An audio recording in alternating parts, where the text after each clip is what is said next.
तो शाम के 6 बज चुके हैं और वादे के मुताबिक मैं आपके सामने हाजिर हूँ। ख़ासतौर पे आपसे जब मैंने कहा था कि कल 15 अगस्त है और उसकी सुरक्षा को लेके दिल्ली में क्या इंतज़ाम है। हम लोग सिर्फ ये देखते हैं कि प्रधानमंत्री जाते हैं और लाल किला पे तिरंगा फहरा कर चले जाते हैं, लेकिन उससे पहले यकीन मानिए जो तमाम जद्दोजहद होती है, जो सुरक्षा के लिए ख़ासतौर पे हमारी जो फोर्सेज हैं वो किस तरीके के काम करती हैं, क्या मेहनत करती हैं, ये बताना मैं आपको या उसमें लगेगा बहुत आसान है, लेकिन ऐसा होता नहीं। इसीलिए मैंने कहा कि क्यों ना इस मौके पे हम अपने ख़ास मेहमान से भी आपको मिलाऊं और उनके ज़ुबानी अगर ये कहानी आप सुनेंगे, ये जो पूरी कवायद होती है, तो आपको शायद ज़्यादा बेहतर समझ में आएगा। तो पूर्व deputy commissioner of police Delhi police के एल.एन. राव साहब आज हमारे साथ हैं और एल.एन. राव साहब दिल्ली पुलिस में एक बहुत बड़ा नाम रहे हैं। ख़ासतौर पर जो लोग सेल को जानते हैं वो सभी इनसे वाकिफ़ अच्छी तरीके से। तो एक तो क्राइम तक में आपका बहुत बहुत स्वागत है। Thank you sir. दूसरा, एक 15 अगस्त की कल तिरंगा फहराना है लाल किले की प्राचीर से, ये हम सब जानते हैं।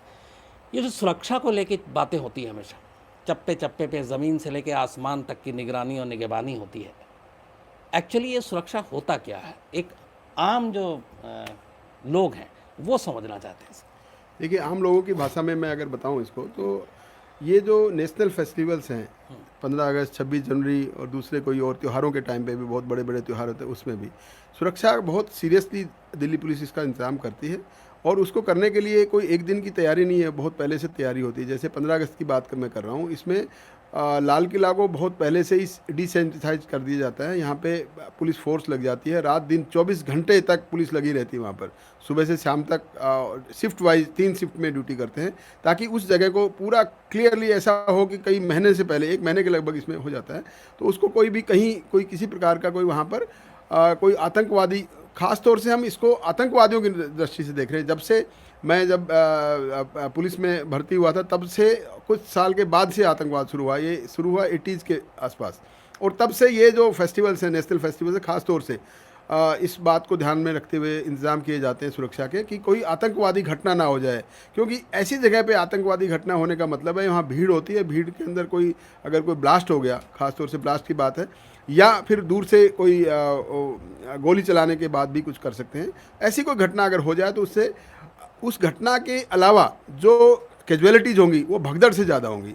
तो घटना की तो कैजुअलिटी होंगी, उससे मरे, ब्लास्ट से मरे, गोली से मरे, उसके बाद उससे आतंकित होकर लोग इधर उधर भागेंगे, तो वो स्टैम्पेड जिसे कहते हैं, भगदड़ से बहुत ज़्यादा मरने के चांस है। इसलिए दिल्ली पुलिस कोई भी इसमें कोई कोताही बरतना नहीं चाहती और बहुत से तरीके अपनाती है। आप स्पेशल सेल में रहे, स्पेशल सेल का गठन ही जो है वो आतंकवादियों के लिए हुआ था, जो आतंकवादी घटनाएं होती उसे रोकने के लिए हुआ था। ये जो जिस तरीके का थ्रेट है, दिल्ली हमेशा जो है वो हाई अलर्ट पे, रेड अलर्ट पे ही रहती है, जीती है। लेकिन ये जो नेशनल, आपने कहा, इस तरह के जो मौके आते हैं उस पर ज़्यादा थ्रेट ज़्यादा होता है। एक कहते हैं कि लाल किले के आसपास जितनी भी जगह हैं, चाहे वो बिल्डिंग है, वो सब की तो चीज़ें करते ही हैं आप सुरक्षा की बात, इसमें तमाम जो एजेंसी होती है इनका तालमेल कैसा होता है? जैसे आईबी हो, या फिर आपकी पुलिस हो, पैरामिलिट्री फोर्सेस हो, आपकी लोकल इंटेलिजेंस हो, फॉरेंसिक की टीम हो, इन सब के हिस्से क्या क्या और कैसी जिम्मेदारी आती है वो? अगर देखिए, ये सारे डिपार्टमेंट आपस में कोऑर्डिनेट करते हैं, और दोनों ही फंक्शन, जो चाहे रिपब्लिक डे हो चाहे इंडिपेंडेंस डे हो, दोनों फंक्शन आर्मी से कंट्रोल होते हैं। तो इसमें आर्मी, आईबी, लोकल पुलिस और दूसरी पैरामिलिट्री फोर्सेस जो कंसर्न हैं, एयरफोर्स, नेवी और ये सब मिला के, ये सारे के सारे पहले कई बार इनको मीटिंग करते हैं। मीटिंग के लिहाज से सारा देखते हैं कि आसपास का एक्सेस एरिया कितना क्या है, सारे एक्सेस पॉइंट सारे कवर्ड हैं कि नहीं है, कहीं कोई लूप होल हो। तो बहुत 1 महीने से पहले ही मीटिंग शुरू हो जाती है। उस मीटिंग के दौरान सारे बैठ के सारी चीज़ें तय होती हैं, कौन सबकी जिम्मेवारियाँ आपस में एट्रीब्यूट की जाती हैं कि कौन क्या क्या करेंगे, और उसकी फीडबैक ली जाती है कि आपने जो काम बताया था वो किया कि नहीं किया। और इसी प्रकार से सारा का सारा इक्विपमेंट्स के बारे में बात करेंगे। DFMD है, डोर फ्रेम मेटल डिटेक्टर से, वो कहाँ कहाँ लगने हैं वो सारा तय होता है।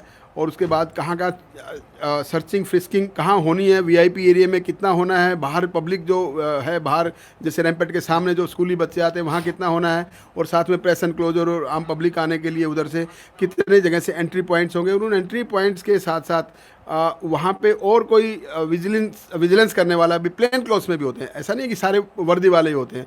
जैसे IB है, और हम दूसरे स्टेट से भी बाहर से मंगवाते हैं, जैसे हरियाणा, पंजाब, जम्मू एंड कश्मीर, वहाँ से भी हम स्पोर्टर्स जिसे कहते हैं, स्पोर्टर्स, जो कि उन सस्पेक्टेड आतंकवादियों को शकल से जानते हैं, ऐसे कुछ पुलिस ऑफिसर्स को भी बुलाते हैं वहाँ पर, और वो बुलाकर वो साइलेंटली वॉच भी करते हैं कि ऐसा नहीं हो कि कोई स्नीक कर जाए, किसी बहाने से आ जाए। ये सारी चीज़ें देखने के लिए, और सारी एजेंसीज आपस में कोऑर्डिनेट करती हैं। खास तौर से आईबी का बड़ा अहम रोल होता है इसमें। आईबी होता है इंटेलिजेंस नेटवर्क अपना एक्टिवेट करते हैं। जैसे कल खबर आ रही है, आज ही खबर आ रही है कि 4 आतंकवादी घुस आए हैं, तो ये आईबी की इंटेलिजेंस इंफॉर्मेशन होती है। उनको अपने कहीं से खबर मिलती है, जैसे JNK से मिला, या पंजाब से मिला, या पंजाब में पहले था 80s में, पंजाब में पूरा आतंकवाद था, JNK से पहले पंजाब में था आतंकवाद। अब JNK के आतंकवादी घटनाएं जो बढ़ रही हैं वहाँ से। और दूसरा मैं बता दूं, आतंकवादियों को यहाँ पे करने के लिए कोई एक उद्देश्य होता है। नेशनल फेस्टिवल्स में कोई भी छोटी सी वारदात भी अगर कर देंगे, पब्लिसिटी यहाँ ज़्यादा होगी, और ख़ास तौर से इन नेशनल फेस्टिवल्स के दौरान अगर करेंगे ज़्यादा उनको पब्लिसिटी मिलेगी, बशर्ते कि वो किसी और सिटी में जाके और किसी सिटी में जाके करें, उससे इतनी ज़्यादा इसको वायलेंस नहीं मिलेगी। तो वो चाहते हैं कि हम ये साबित कर दें कि देखो हम आपके कितने बड़े चाक चौबंद सुरक्षा के घेरों को हमने भेद करके हमने ये सब कर दिया। तो ये हमेशा उनकी कोशिश रहती है, इधर पुलिस की और पैरामिलिट्री फोर्सेज और आर्मी की और इंटेलिजेंस ब्यूरो आईबी की, इन सब की कोशिश होती है कि इन सब की इनकी मंसूबों को नाकाम किया जाए। इसमें एक चीज़ और भी है, जैसे सारे लोगों की ड्यूटी होती है, अलग अलग एजेंसीज एक साथ मिलकर काम करती है, लेकिन अब जैसे कौन फोर्स, PMK या VVIPs या प्रेस एनक्लोजर या बच्चे, वहाँ तक उसकी एंट्री होती है। ये खुद फोर्सेज में भी होती है, और उनके भी शायद ये होता है कि आप एक उससे आगे नहीं जा सकते। यस, इसमें देखिए PM का तो है, स्पेशल SPG है ही है, उसके बात ही नहीं है। दूसरे VIPs जितने भी हैं उन सब के लिए उनके अपने PSOs भी होते हैं, साथ में होते हैं। और जहाँ तक एनक्लोजर्स की बात है, वहाँ पे पासिस के थ्रू आते हैं, एंट्री पासिस के थ्रू होती है, उनकी पास चेक करते हैं, और एंट्री करने के लिए वहाँ बताएं ये VIP रूट में कोई उनको सर्चिंग फ्रिस्किंग की ज़रूरत नहीं है, लेकिन क्योंकि VIP सारे आइडेंटिफाइड होते हैं और सिक्योरिटी के आदमी वहाँ पे डिप्यूट होते हैं। दिल्ली पुलिस में भी अलग अलग डिपार्टमेंट्स हैं ना, यूनिट्स है जिससे कहते हैं सिक्योरिटी। तो VIP जहाँ पे आते हैं वहाँ सिक्योरिटी वाले अपनी ड्यूटी करते हैं, प्लेन क्लोथ्स में होते हैं, और दूसरे लोकल पुलिस वर्दी में होती है। और उसको एनफोर्स करने के लिए दूसरी आर्म्ड पुलिस या और पैरामिलिट्री फोर्सेस हम री एनफोर्स करते हैं। तो वो सारे मिलके सब देखते हैं कि कौन सी जगह पे कहाँ कितना फोर्स लगाना है, कितनी गैदरिंग किस एरिया से जाएगी, किस DFMD से कितने ज़्यादा आदमी जाएंगे, उसी हिसाब से वो वहाँ पे लोगों को डिप्लॉयमेंट किया जाता है। तो एक DCP LN राव साहब हमारे साथ है, जो हम 15 अगस्त की सुरक्षा को लेकर बातचीत कर रहे हैं। एक जो क्राइम तक के सारे सब्सक्राइबर और सारे लोग जानना चाहते हैं, वो बड़ी एक थोड़ी सी क्यूरियोसिटी भी होती है। ये जो गटर या सीवर होता है, जितने भी रेड फोर्ट के आसपास हैं, ये पिछले कुछ सालों में हमने देखा है, वरना उससे पहले नहीं हुआ करता था, उसकी भी तलाशी और उसको भी पूरा सैनिटाइज करना और बाकायदा चेक करना, इसके पीछे क्या लॉजिक और क्यों ऐसा होता है? देखिए, ये इसके पीछे ऐसा है कि पीछे कई घटनाओं में ऐसा कुछ हुआ है कि ब्लास्ट ऐसे जगह पे हो गए हैं जो कि अनएक्सपेक्टेड था, जो कि पुलिस समझ ही नहीं पा रही थी यहाँ ब्लास्ट कैसे हो सकता है। वो क्यों होता है मैं आपको ज़रा बता दूं। गटर्स में या ज़मीन के नीचे कोई ब्लास्ट लगा देते हैं, और टाइमर इतना पुराना फिक्स कर देते हैं। आजकल टाइमर इतने सोफिस्टिकेटेड टाइमर्स आते हैं, आप उसको घंटों के मिनटों के हिसाब से आप फिक्स कर सकते हैं। मान लो आपने 26 जनवरी 2019 में आपको कुछ करना है, तो राजपथ अभी तो कोई एक्सेसिबल है ना, हर कोई भी आ जा सकता है, वहाँ गटर पे भी जा सकता है, पेड़ों के नीचे भी जा सकता है, कहीं भी।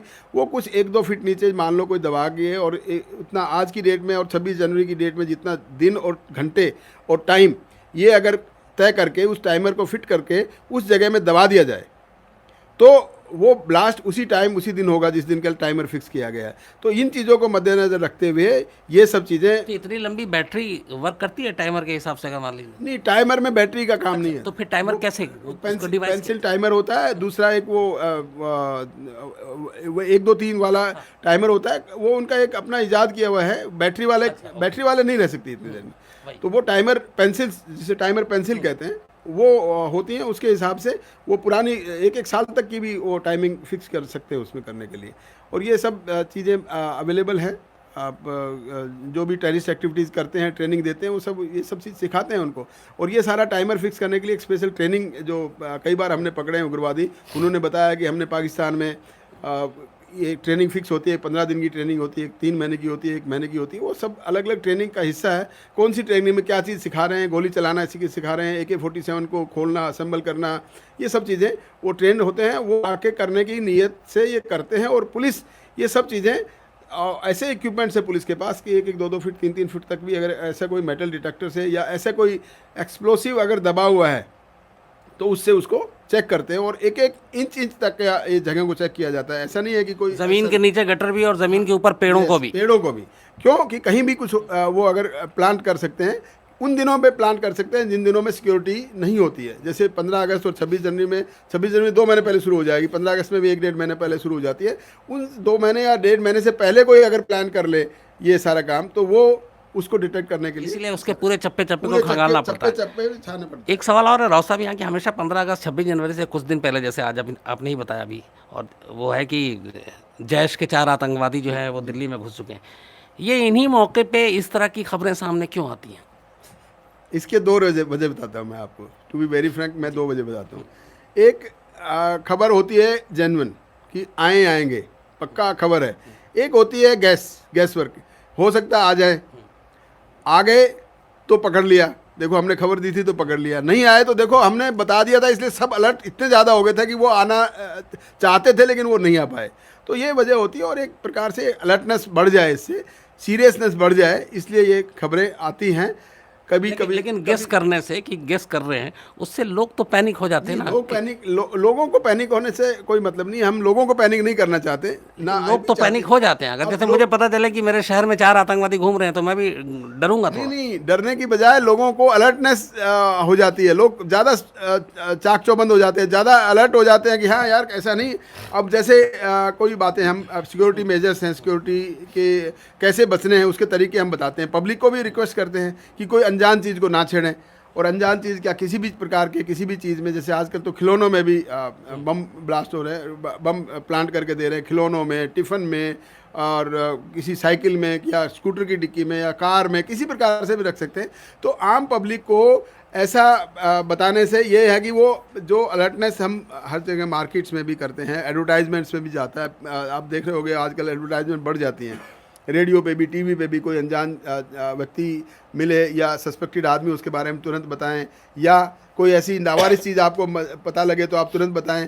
तो वो आदमी के बैक ऑफ माइंड ये रहता है कि अरे हाँ 4 आदमी आतंकवादी घुसे हुए हैं, हो सकता है ऐसा ना हो कि कोई लावारिस चीज़ पड़ी है, उसको तुरंत वो पुलिस को ज़रूर इन्फॉर्म करेगा। अदरवाइज अगर नहीं होगा उसके दिमाग में तो हो सकता है पड़ी है कोई बात नहीं है। तो ये मैं उसको अदरवाइज समझ रहा हूँ कि वो ज़्यादा अलर्टनेस की तरफ लेके जाता है। पार्लियामेंट अटैक के बाद से राव साहब करीब 2001 17 साल हो गए होंगे, तब से आप भी लगातार स्पेशल सेल में एक्टिव थे और ऐसे मौके पे बहुत एक्टिव रहे हैं आप सुरक्षा को लेकर भी। तो इस तरह की खबरें जो आती हैं 26 जनवरी, 15 अगस्त, होली, दिवाली, इस मौके पे आतंकवादी के आने की, कभी ऐसी इनपुट आईबी से आई? चूँकि आईबी इनपुट देती है, उसके बाद दिल्ली पुलिस एक्शन लेती है, बाकी एजेंसियाँ, आईबी की इनपुट आई कभी ऐसे कि हाँ आतंकवादी आए हैं, इस मौके पर कुछ करने जा रहे हैं, और वो बिल्कुल, हालांकि ऐसे कई मामले में सच हुए, लेकिन फिर उसके बिहाफ पे आप लोगों ने एक्शन लिया और पकड़ा और ऐसी कुछ कोशिशों को नाकाम किया? कोई ऐसा किस्सा, कोई ऐसी कहानी जो आपकी? मैं 1996 की बात कर रहा हूँ। 1996 में जब मैं स्पेशल सेल में नहीं था, मैं वेस्ट डिस्ट्रिक्ट में था, तो आईबी की इनपुट तो नहीं थी, मेरी अपनी खुद से इंटेलिजेंस इनपुट थी। और 26 जनवरी से ठीक 2 दिन पहले हमने एक 10 किलो RDX खिड़की एक्सटेंशन गांव से पकड़ा था। वो अपनी इन्फॉर्मेशन के बेस था, और उसके बेस पर हमने एक पाकिस्तानी ट्रेंड जो मिलिटेंट था वो पकड़ा, और 3 उसके साथी पकड़े, और पूरे के पूरा कंसाइनमेंट को हमने पकड़ लिया। और उसके पकड़ने के बाद में वो हमने बहुत बड़ी प्लानिंग थी उनकी कि 26 जनवरी पे ये अटैक करेंगे, वो उसको अटैक को हमें थवर्ट किया। इसी प्रकार से और कई बार भी आईबी की भी इनपुट से हमने कई पकड़े हैं। अब एकदम ऑफ हैंड तो सारे केसेस याद नहीं है, लेकिन ऐसे बहुत से केस हैं जो कि आईबी की इनपुट हो या कोई पब्लिक कोई हमें खबर देता है वो। और उन दिनों 26 जनवरी 15 अगस्त से पहले, ऐसे नेशनल फेस्टिवल से पहले हमने बहुत से उग्रवादी पकड़े हैं। ऐसा नहीं कि हर साल पकड़े जाते हो, ऐसा भी नहीं है कि हर साल, जैसे कई बार ये प्रिसम्पशन होता है पुलिस में, वो तो 15 अगस्त 26 जनवरी आगे कोई न कोई उग्रवादी पकड़ा ही जाएगा, ऐसा भी नहीं है। कई साल ऐसे भी रहे हैं जिसमें हमने कोई नहीं पकड़ पाए। वजह क्या थी कि अलर्टनेस इतनी ज़्यादा हो जाती है पुलिस में कि आम आदमी, उग्रवादी इधर आके रिस्क लेना नहीं चाहता। उग्रवादी वही रिस्क लेगा जो कि सुसाइडल होगा, जो कि सुसाइडल स्क्वाड का हिस्सा होगा, जो अपने आप को मारने के लिए फिदाइन टाइप हो, जो वही आदमी ऐसे आके करेगा। फिदाइन को कोई पकड़ना बहुत मुश्किल काम है, फिदाइन को रोक भी नहीं सकता। मान लो कोई फिदाइन किसी गाड़ी को लेकर रैम करके जाए, कहीं भी किसी भी जगह पे कर जाए, भले वो कितनी सिक्योरिटी हो, वो एकदम रैम कर जाएगा, तो क्योंकि उसने तो मरना ही है, तो वो उसको रोकना थोड़ा मुश्किल है। बाकी अगर कोई फिदाइन नहीं है, उसको रोकने में पुलिस सक्षम है और कई बार अच्छे अच्छे इंफॉर्मेशन के बेस पे रोका भी गया। एक राव साहब बड़ी चिंता की बात है कि जैसे मैं अफगानिस्तान में देखा, इराक में देखा, सीरिया में हो रहा है, एक ये डेवलप हो रहा है धीरे धीरे, जो फिदाइन वाला आप बता रहे हैं। अब मैं अगर उस फिदाइन को एक तरफ रखूं और अपनी फोर्सेस को एक तरफ रखूं, दिल्ली पुलिस की ही बात करता हूं, फिदाइन जिस तरीके से ये घटनाएं बढ़ रही हैं, पाकिस्तान में भी बहुत होता है, तो ऐसे फिदाइन से निपटने के लिए क्या हमारी फोर्स, हमारी दिल्ली पुलिस ये तैयार है, या फिर ये है कि इसका तो कोई उपाय ही नहीं है? नहीं, बिल्कुल हम तैयार हैं। मैं आपको बता दूं कि जब मैं डीसीपी था स्पेशल सेल में और 26/11 जो बॉम्बे में हुआ था, उसके बाद मैं एक बड़ा एक एग्जांपल देना चाहूँ। बॉम्बे में क्यों हुआ, कितना देर लगा, एनएसजी पहुंचते पहुंचते बहुत टाइम लग गया था। हाँ। और उसमें काफ़ी उसके क्रिटिसिज्म भी हुआ कि एनएसजी आने में इतनी देर हुआ। अब वहाँ उसके पहुँचने बाद भी होटल तक पहुँचने में होटल में टाइम लगा, इसलिए उसके बाद दैन होम मिनिस्टर साहब ने ये हुआ कि हर स्टेट में अपनी अपनी एक स्मॉल एनएसजी टाइप टीम बनाई जाए। तो हमने दिल्ली पुलिस में एक स्वेट बनाया, जिसको स्पेशल वेपन टैक्टिक्स टीम बोलते हैं, उसको हमने स्पेट आज बनाया। और आपने अभी पीछे जो होम मिनिस्टर साहब ने उद्घाटन किया था, तो वेमेन का भी एक एक्सक्लूसिव एक स्वेट बना है। इससे पहले ये 4-5 साल पहले हमने बल्कि 6 साल हो गए, उस टाइम से एक स्वेट टीम बनाया था। उसमें बख्तरबंद गाड़ियाँ जो बिल्कुल बुलेट प्रूफ हैं और अपने डेडिकेटेड कमांडो जो एनएसजी से ट्रेंड है, एनएसजी जैसे ही कमांडो सारे के सारे, all the 24 hours they are stand by.